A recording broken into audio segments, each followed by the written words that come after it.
El canalí Polilímia és el flamant vencedor de la pujada a Santana de la Llosa de Ranes, l'última de les proves del circuit de carreres populars de la Costera, la Canal de Navarrés i la Vall d'Allora.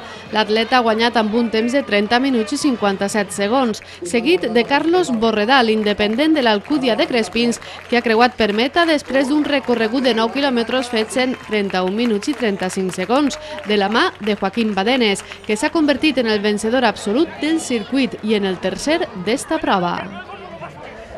Agrair en principi a Jesús Reina Morini, el meu entrenador, que gràcies a ell ha sigut tot això, i a tots els que organitzeu això, i és possible que tots els dissabtes mos puguem divertir vinguent així.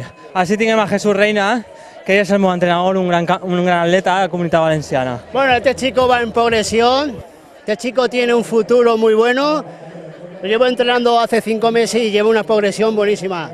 La semana pasada hizo una hora 14 en la media maratón de Valencia y claro, como no estamos entrenando mucho, se le hizo un poquito pesada al final y al final hizo una gran marca.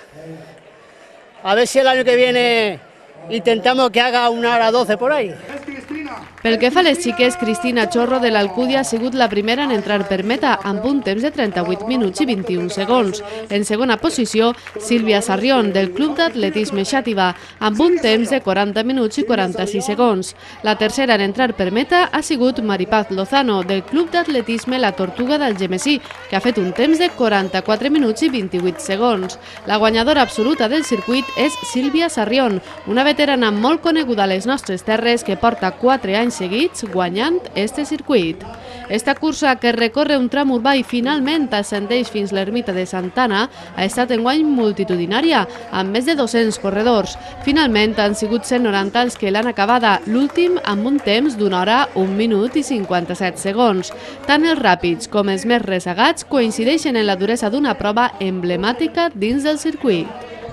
Jo crec que té un aspecte molt interessant. Vist des d'ací on estem nosaltres, segur que els corredors ara mateix que estaran patint-lo no els resultarà tan interessant, i és les pujades que n'hi ha fins a arribar a l'ermita de Santana. Són unes pujades difícils, però jo crec que això li dona també un atractiu i un al·licient més gran. A més, la carrera per aquest paratge transcorre per un paratge que jo convido que tota la gent, siga correguents o siga a peu o siga com ells vulguin, visite, que és el paratge de l'ermita de Santana. La carrera ha sigut una carrera molt dura, des del principi ens hem emparellat ahir Carlos, Joaquín, un grup molt bo, hem anat pujant, perquè pugem des del principi per cada dalt, i una vegada ja s'ha començat a llançar un poc el que és la carrera, i molt bé, moltes gràcies a tu. El més difícil de la carrera ha sigut coronar dalt, que ha sigut ahir un tira i afloja entre tots, que anàvem ahir, i un aguante de tots els que han corregut. La carrera en si dura, però acompanyat del temps, que la temperatura ha sigut ideal, sombreta, fresqueta, el pujar hasta allà dalt s'ha fet molt còmode. Dins de lo que cap la pujar, claro. Lo més difícil la baixar, perquè la baixar, si tens que anar frenant-te, i si vas frenant-te, per mi és lo més dur. Esta prova de 9 quilòmetres ha estat precedida per la competició dels més joves, les promeses de l'atletisme que d'ací a uns anys pujarà al cim de l'ermita per a continuar la tradició.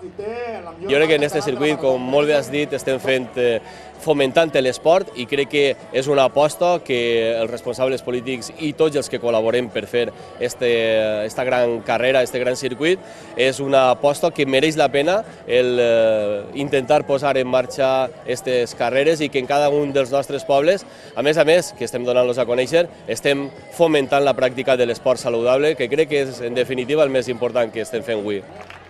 Com poden veure, l'última cursa del circuit de carreres populars de la Costera, la Canal de Navarrés i la Vall d'Allora ha fet que corredors i veïns de la Llosa de Ranes ompliguen els carrers d'un poble agermanat i sempre entregat a les activitats esportives i lúdiques.